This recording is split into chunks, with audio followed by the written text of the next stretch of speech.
Hello everyone, Matt from Model Minutes here and welcome back to the workbench.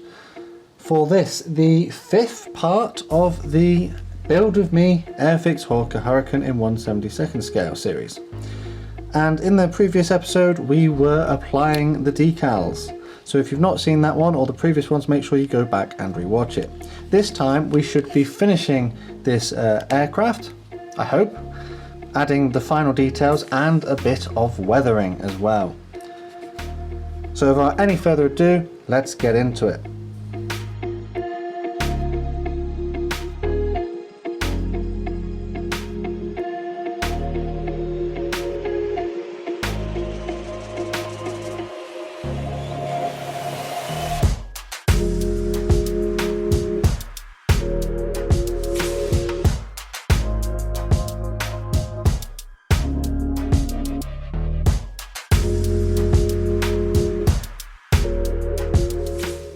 So the first thing I'm going to do is get some glue back on the model. So if you remember from the beginning of the build, we've been using the poly cement that came as part of the set, for the most part anyway, and I've been using a toothpick to get it in the right places.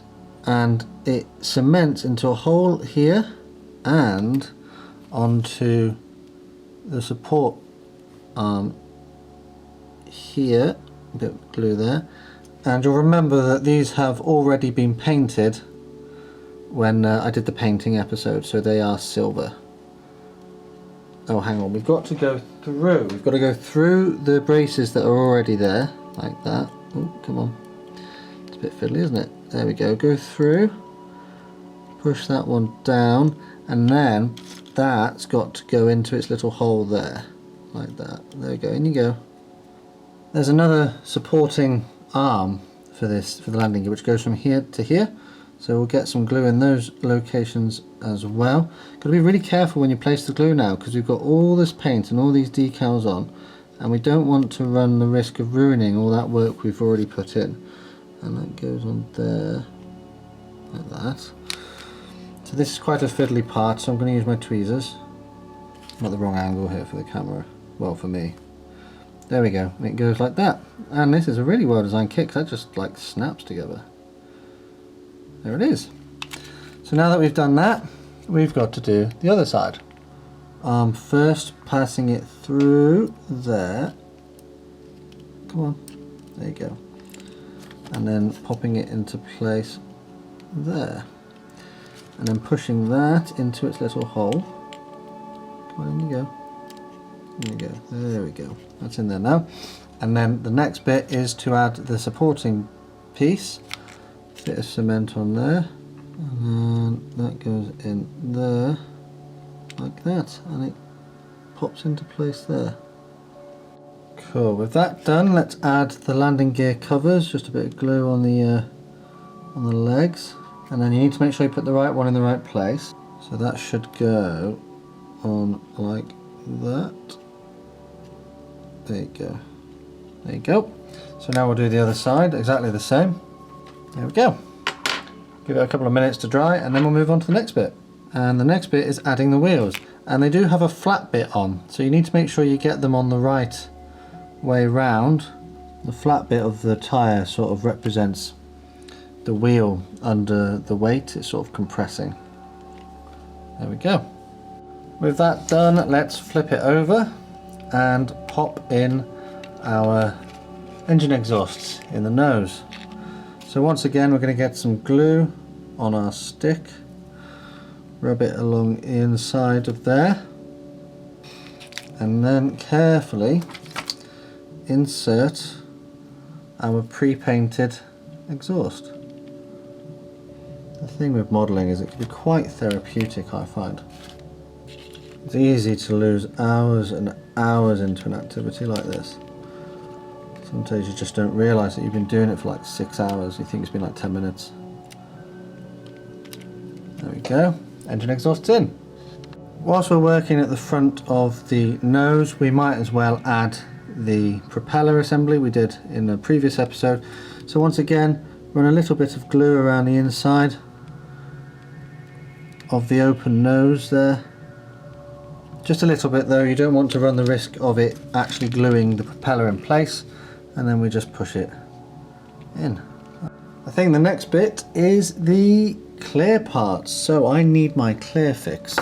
Like I said in the very early episodes, if you are gluing clear parts in, you'll want to use a slightly different product than the poly cement that you've got in the kit. If you don't have anything else than the poly cement that you've got in the kit, then you know you'll have to use that. But even PVA glue or like normal general purpose clear glue will work. So I just take a little bit on a cocktail stick again. This does leave strings, so you've got to be careful not to get those strings everywhere. And then I'm going to run it along the edges where the various clear parts are going to go. So we're going to go there and around the nose bit here. Oh, missed a bit there. Let's just wipe that off. This should dry completely clear, so you shouldn't see it at the end. And it doesn't dry instantly either, so you do get a tiny amount of time to move things around if you need to. So that goes on like that, not quite, like that, sort of. I can fiddle with that in a minute. Canopy, as in windshield goes on like that. There we go. And I am going to put a bit of glue between the two of them so that they stay together. So I'll run a bit of glue around the edge like that. Right, then let's see if I can get them all lined up properly. Bit fiddly. There we go, I think I've done it.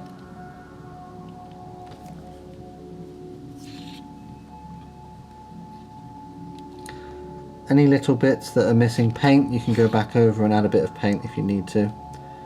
There we go, that's on there, nice. There are some clear parts that go in the little slots in the wings. These are landing lights. So again, select the correct one, add a bit of glue in those little hollows, and then pop it in. It's got sort of a lip on it, so you should get it the right way round. There we go. Get it nice and lined up. Let's get rid of that. There we go. So that one's in. One more to do. Just going to repeat the exact same process. Bit of glue in that little hollow there, in the little slot.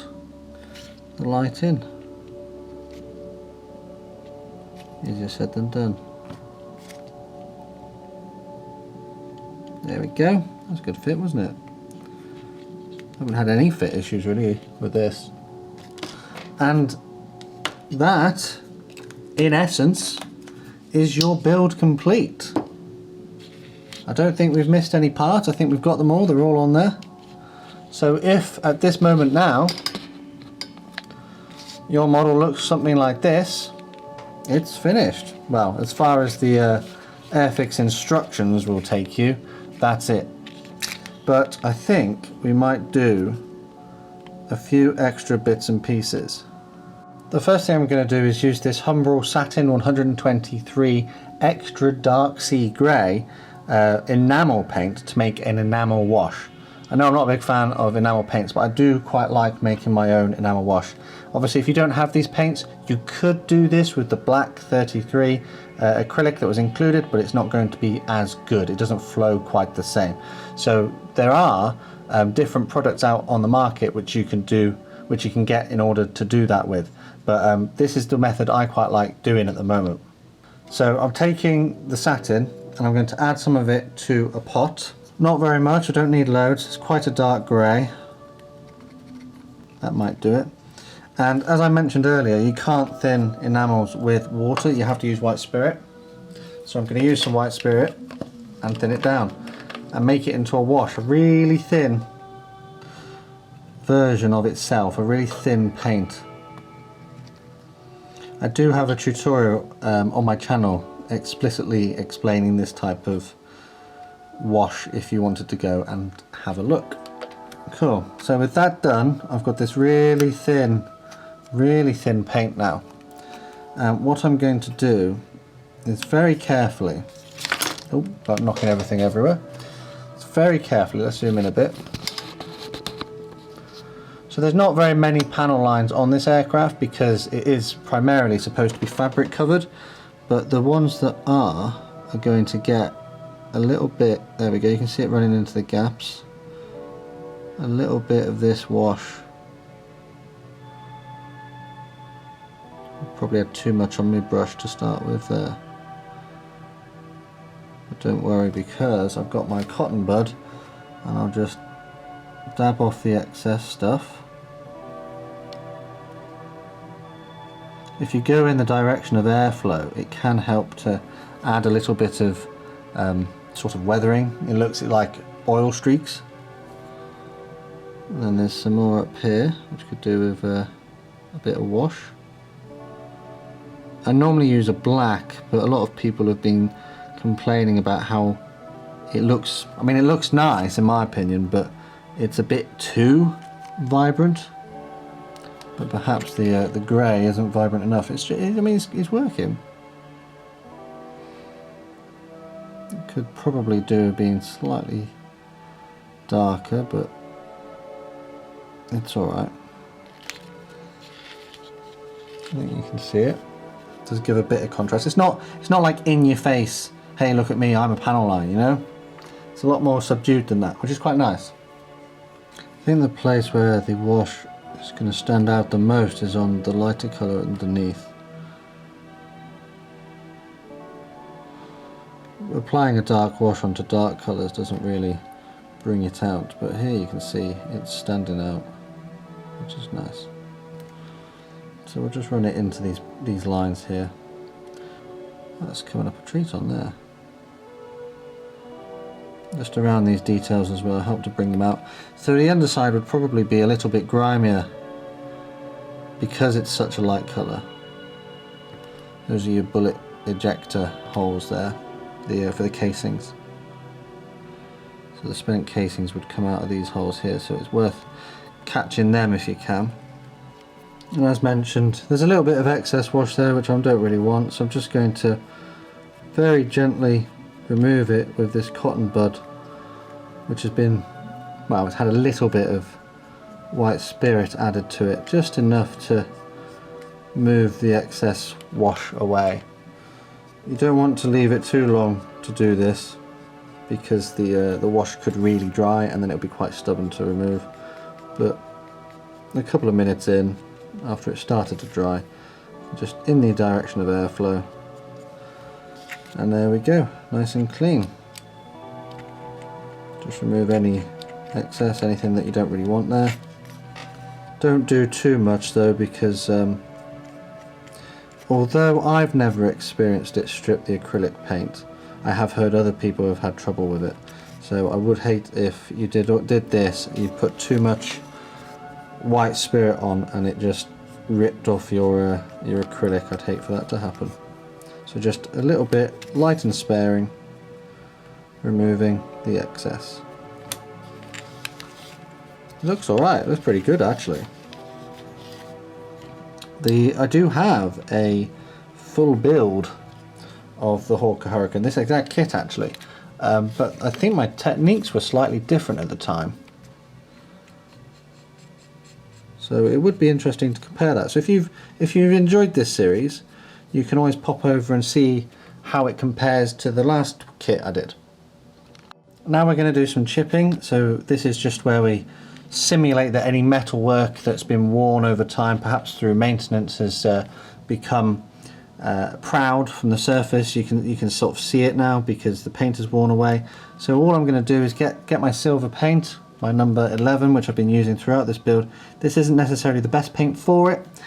I much prefer other products by other brands, but I'll see how it turns out. So we're just going to add a little bit randomized around the panels which have potentially been moved during maintenance or use. So this particular panel I'm doing here, this is where the ammunition goes for the guns. So this will be removed every time the aircraft comes back from a sortie.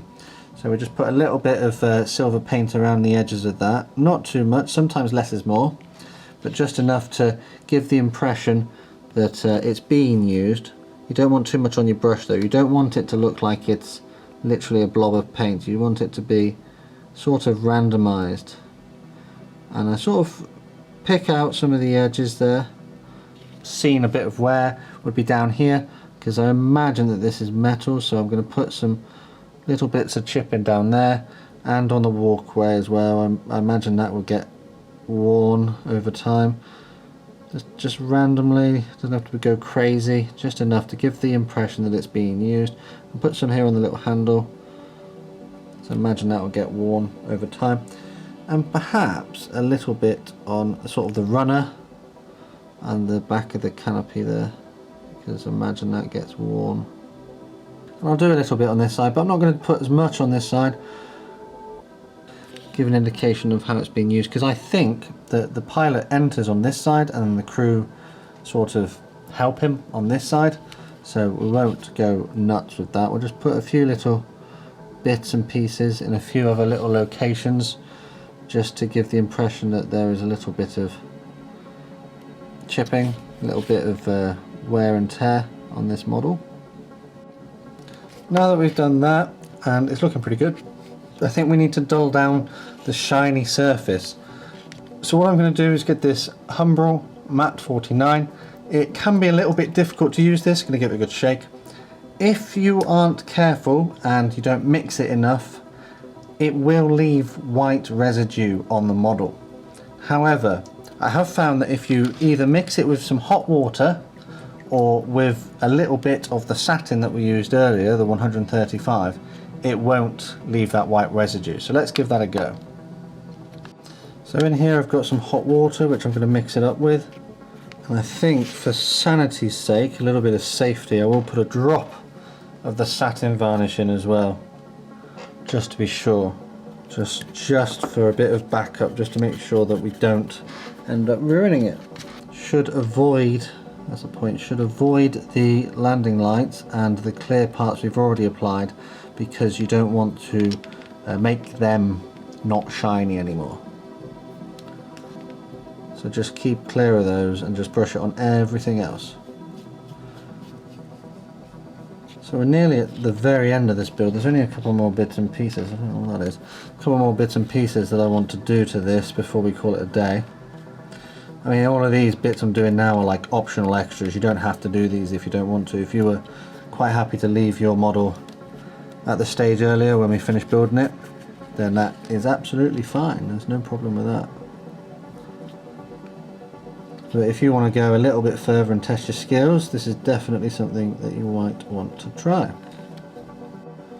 After a couple of applications of that matte varnish, it's now less shiny than it was. I could keep going and make it completely matte, but I quite like it with a slight sheen to it. So what I'm going to do now is move on and add the aerial for the radio.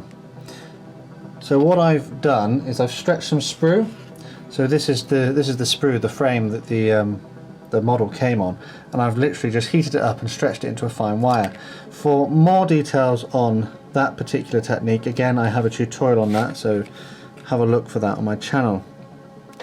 What I'm going to do is cut it to a sort of wire, and then I'm going to get my sanding stick and remove a little bit of paint from the edge of the aerial mast.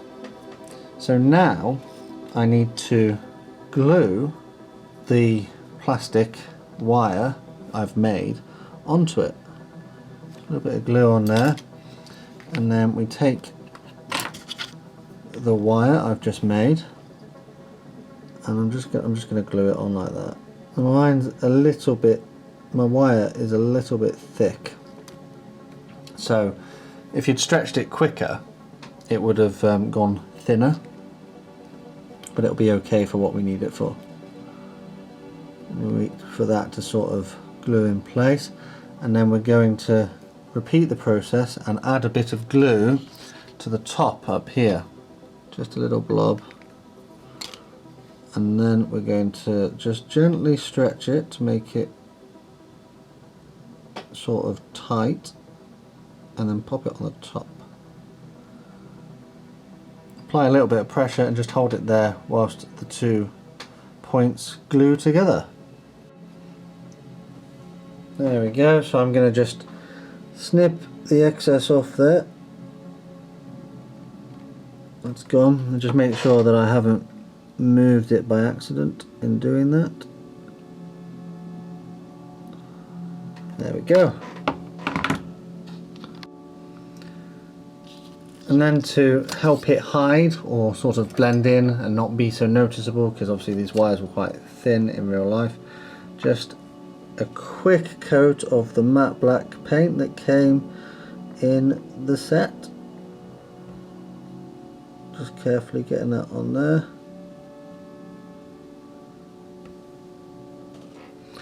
And then we're good to go.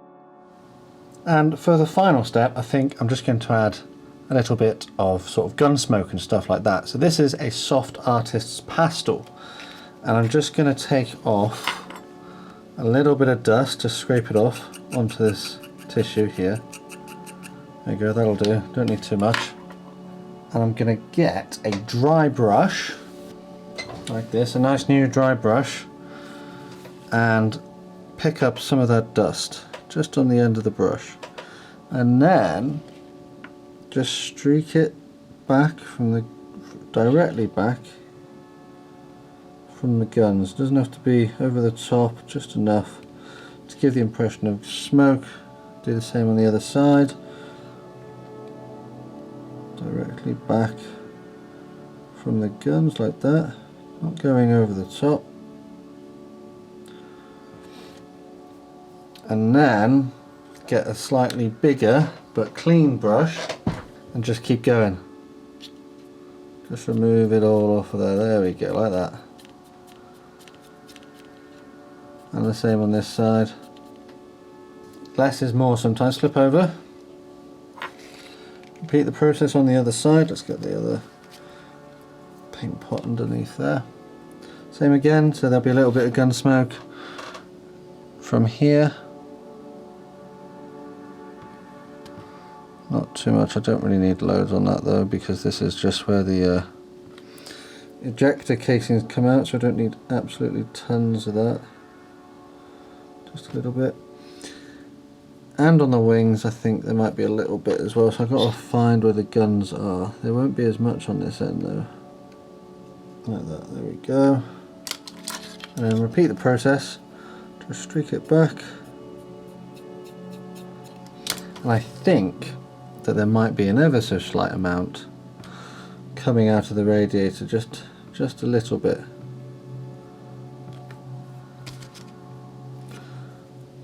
Get the dry brush, streak it back, blow off the excess. There we go, just run it all the way back as far as I can get it to go. And we need to do the engine exhausts as well, because there definitely will be some there. So pick up some more on the other brush, and the engine exhaust, it sort of goes down with the air flow. The airflow would sort of push it down towards the wings a little bit. Repeat the process on this side. Keep brushing in only one direction. Don't be tempted to move the stuff that falls down onto the wing there. Just give it a blow. Blow it away.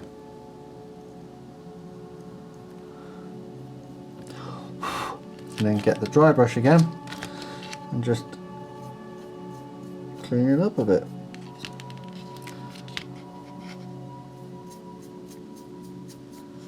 There we go, and I think that we are now done.